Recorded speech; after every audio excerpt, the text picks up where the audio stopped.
Welcome to the Politics of Everything. I'm Amber Daines, your host and podcast producer. This is a half hour of power, a podcast dropping every week where I unpack the politics of everything, from money to motherhood, nutrition to narcissism, startups to secularism, the environment, quality, and much, much more. Our guests are seasoned in the field or topic of their choice, even if you've not heard of them yet. This is a non-partisan show. So while I love exploring varied views and get a buzz from a healthy debate of ideas, this is not a purely blue, white, green program. Please subscribe, tune in and enjoy the politics of everything. A successful career in asset management requires going beyond your technical skill base to develop business acumen and street savvy that will take you to the next level. Enter Dr. Monique Beedles, an internationally recognised thought leader in asset management and best-selling author of several books, including Asset Management for Directors. She works with individuals, teams and companies all over the planet to help them become leaders in asset management. With a Ph.D. in strategy, a Master's of Finance and 20 years of board experience, Monique amassed the technical skills and business savvy to guide others on a transformative journey of growth. In September this year, she published a new book, Leadership Assets, Empower Your Career from the Workshop to the Boardroom, which pinpoints the smarts you need to succeed in your asset management career. Drawing on her vast experience as a board director and advisor to senior leaders, Monique has written Leadership Assets, especially for asset managers who want to realise their leadership potential and for leaders who want to empower their teams. So very big welcome to you, Monique, as we discuss the politics of assets. Thanks, Amber. Lovely to be with you today. So, young Monique, what did you want to be when you grew up and did you get there? Well, Amber, when I was quite young in primary school, I wanted to be a writer. I wanted to write books and be an author. So I suppose I have done that. Probably the difference is that when I was a kid, I wanted to write like science fiction, interplanetary space travel and robots and things like that. Look, there's still time. Yeah. So I suppose my, perhaps one day in that mythical one day when I have the time, I might write a science fiction novel. But in the meanwhile, I've written a number of other books, which are mostly for a corporate audience. So, yeah. And so your early first sort of jobs, what were they like? Were you working in big corporates? What was your early career about?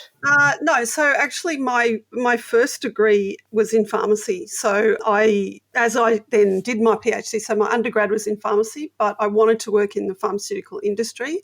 So I went on and did a PhD in strategy. So while I continued my studies, I worked in the hospital. So yes, a hospital is a big organisation, but it's different to a corporate environment in the sense that it's not like commercial in that same way, but certainly it's a big organisation with a lot of politics and a lot going on. So I guess I learned a lot during those early years in the hospital about, what's important to people and that idea of, I guess, customer service and having a sense of urgency around your work and, how to really get things done. It was all part of that. Excellent training for whatever would lie ahead, I imagine. Yeah. So what does an asset manager do? Look, I've got a background in financial journalism, but not everyone's going to have that understanding. Can you sort of unpack for us exactly what an asset manager does? So asset management is all about creating value for stakeholders through assets. So again, that comes back to what's important to people because value means different things to different people. So it's really important for asset managers to have an understanding of who their stakeholders are and what they value. Again, the context is important. So if you're in a listed company where the returns to shareholders is a big priority, that's maybe one of the important things that value means to them. Whereas if you're in a government service, providing services to the community, what value means may have a different meaning in that context. So there's no sort of fixed, way that asset managers create value, but it really takes a very holistic approach. So I think quite often people might think of asset management as just meaning maintenance or just fixing things when they're broken. But contemporary best practice asset management involves the whole organisation, and it's very much focused on those strategic objectives. So that's how I came to be involved with asset management through my background with my PhD in strategy and looking at what's important to meeting those strategic objectives on that more holistic and wider level. Great summary. So career paths in emerging and multidisciplinary profession of asset management are not obviously clear to everybody how you get to where you need to be. It's hard to know how to take those steps. How would you advise people that would come to you, perhaps individuals looking for a career in the sector, or they might have started off as an asset manager, but they kind of want to know what's next? Yeah, and I think the thing is that asset managers come from a wide range of disciplinary backgrounds. So they may, they're quite commonly from an engineering background or from a technical trade background. So they might have been a mechanic or electrician or boilermaker or one of those trades that's involved in building and maintaining assets. They also might come from accounting and finance, and increasingly today from a whole range of other backgrounds, so HR, legal, and so on. So taking that first step in asset management may in fact be a little way into your career where you've already had some experience in one of those technical disciplines, but the next step is then building on your technical skills to develop those business skills and those street smarts that are important to be able to engage with decision makers at senior levels and have that long-term strategic impact. So what I tend to do is help people work out where they are now, what stage of their career they're at, and then look to what that next stage is going to be for them, where they want to go, what they want to do, and therefore which skills they need to work on to go to that next step. So you've got a book, which I mentioned in the introduction, Leadership Assets, which helps provide that framework to create the whole of life plan for an asset management career. I know you've got 9 essential leadership assets that you talk about as people develop from the workshop to the boardroom. Because we've only got a limited amount of time today, what would the top 3 leadership assets are that you believe people need to really succeed, and why those assets? Yeah, okay. So I think given there's 9, but they're 3 sets of 3. So that first set is your technical smarts and skills. And the first one of those is curiosity, which I think is really the starting point and, in many ways the most important, because it's where we begin everything else, by being curious about what problems need to be solved, which problems are important, and focusing on identifying those problems. So I think we're all born curious, but throughout our lives we can kind of let that fade away a bit if we don't nurture it. And I think definitely for asset managers and really for everybody, curiosity is an essential skill that we need to have.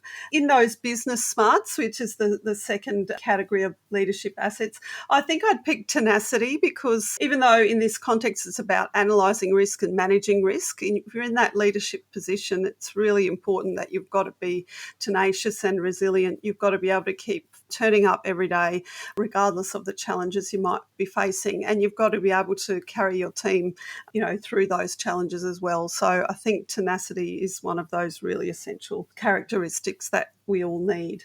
And then if I choose one from the street smarts, which are those more human capabilities that we need to be able to communicate and engage with our stakeholders, and particularly when we get into those senior leadership positions, when we may be in a public facing role and people looking to us for guidance and so on, and we're really leading a big organisation or leading a community. I think humility is really important in those roles. We can't think that we always have all the answers. We have to be willing to listen, and we have to be willing to understand what people's concerns are and what it is that they need. And that applies to all of our stakeholders, our customers, our employees, our team, that we need to be able to listen and understand what what priorities are from their perspective. So I think, that's just to pick out a couple of them that I think are important, but that combining those together, we don't abandon our technical skills when we move into those higher levels, but what we do is we build on them. So we then develop those business skills and those street smarts as well.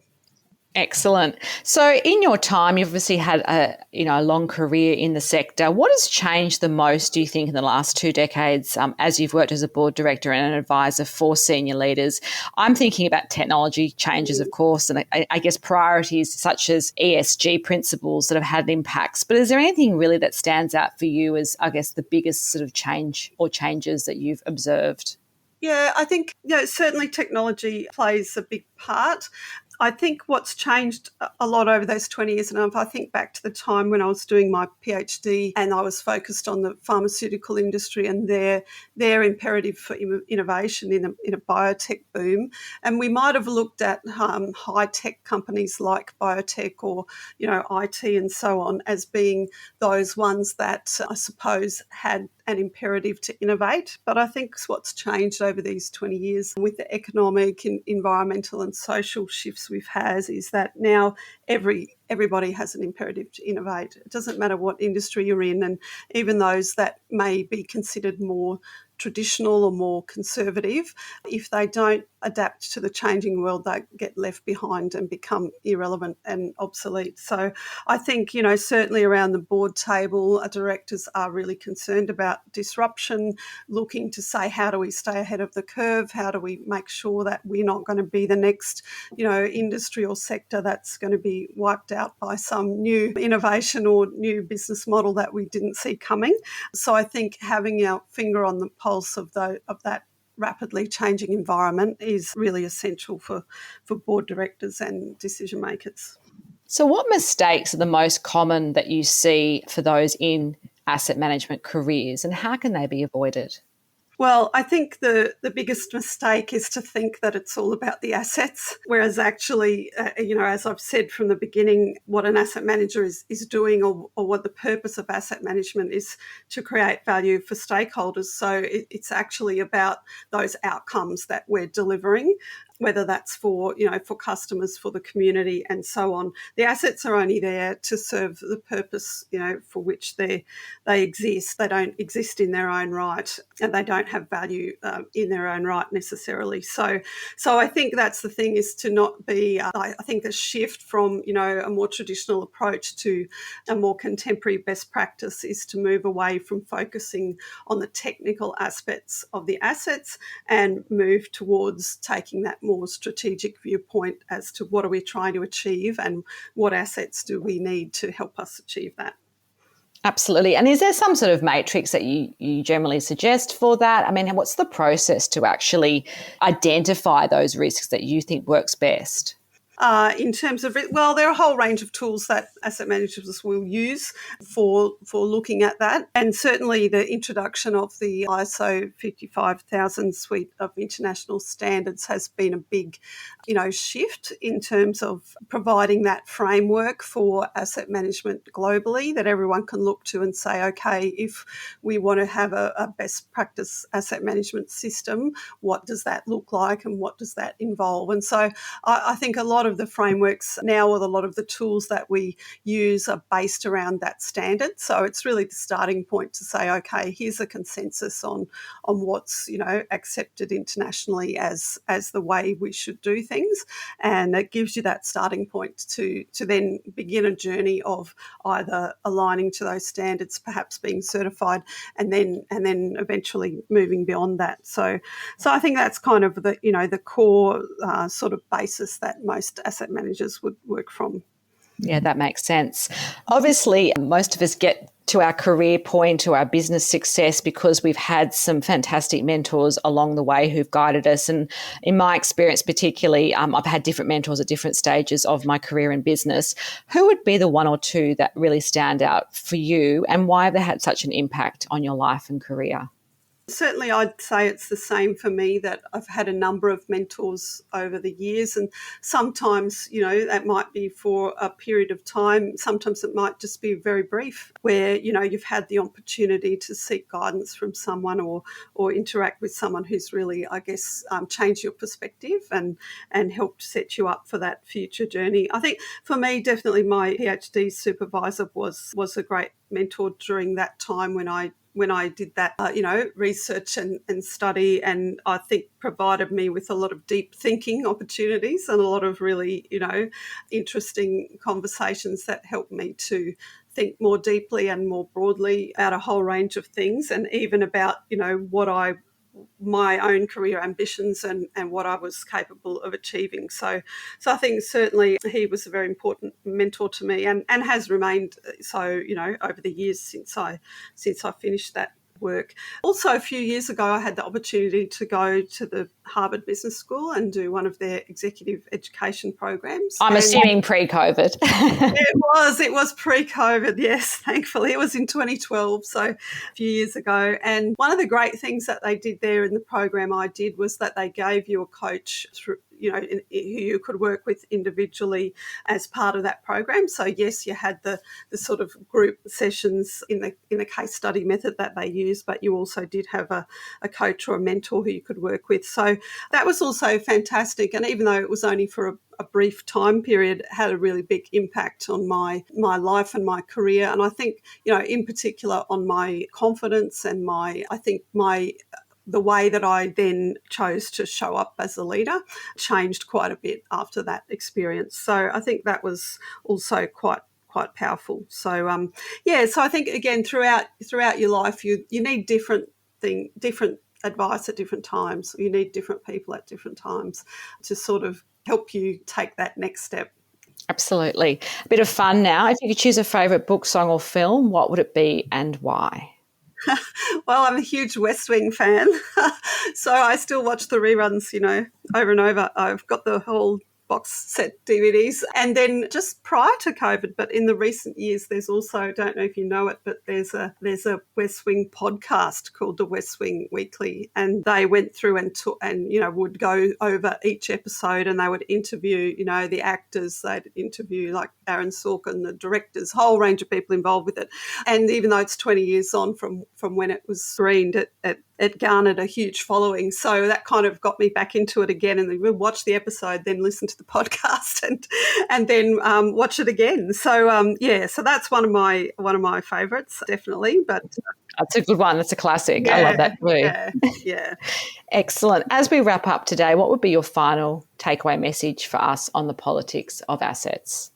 I think, look, one of the key messages, and it's right in the final paragraph of my book, I said already one of the mistakes is thinking that it's all about the assets. But I think one of the other things that I'm really passionate about is that people are not assets. And we hear so often this very glib reference to people are our greatest assets. But I think it's a bit dangerous to think of people as the same as a building or a machine, and to think that they're just there for their economic utility, even to the extent where now there are some bodies advocating, putting people on the balance sheet, and I think that's really dangerous.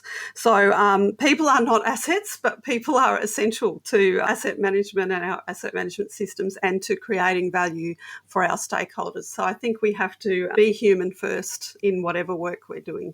Absolutely. Well, it's been a pleasure to have our conversation today. If you do want to connect further with Monique, there will be some details on the show notes. Until next time, take care. After 42 weekly podcasts, that was my final episode of the Politics of Everything for 2021. It's been a pleasure to be back on the sound waves again this year, and I valued each and every email and DM I get about the podcast. Thanks to all my special guests, my hardworking production team, and most of all, the audience who make a choice every week to download an episode and listen in. I will be back in February 2022, so until then, keep well. Thanks so much for listening today. If you've enjoyed the Politics of Everything, I thrive on your feedback. So please add a short review and share the podcast with your network through Apple, Spotify, and all the usual suspects.